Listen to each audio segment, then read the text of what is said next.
Le garde du corps en chef remarqua soudainement un homme suspect à l'entrée de la salle. Il observait furtivement la ministre de l'Intérieur qui s'exprimait sur scène. En tant que garde du corps personnel de la ministre Julia, il ne laisserait passer aucun danger potentiel. Barr demanda aux agents de sécurité de rester dans la salle et sortit lui-même pour vérifier. Il s'avéra que cet homme était le nouvel assistant de la ministre. L'assistant indiqua qu'il y avait une erreur dans le discours de la ministre et qu'il voulait la lui signaler. À la demande de Barr, l'assistant ouvrit sa mallette pour permettre la vérification. Après avoir confirmé qu'elle ne contenait effectivement que des documents, Barr l'autorisa à entrer dans la salle. L'assistant se rendit rapidement de l'arrière-scène aux côtés de la tribune. Barr pensait qu'il venait avertir la ministre de l'erreur dans le discours. Mais lorsqu'il vit la garde du corps se précipiter vers l'avant, Barr, sentant que quelque chose n'allait pas, se précipita lui aussi.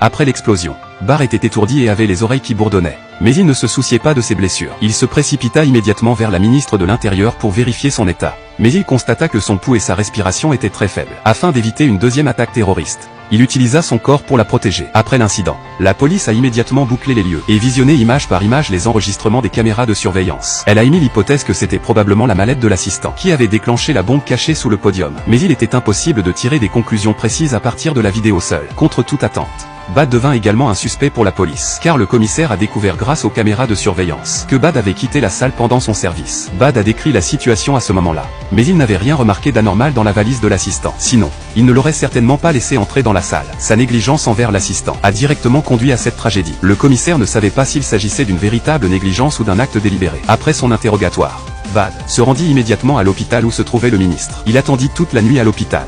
Mais le pire finit par arriver. Les secours échouèrent, et le ministre de l'Intérieur mourut à l'hôpital. Bad resta longtemps immobile, envahi par un sentiment de regret infini. En effet, le ministre de l'Intérieur n'était pas seulement la personne qu'il était chargé de protéger, mais aussi son amant secret.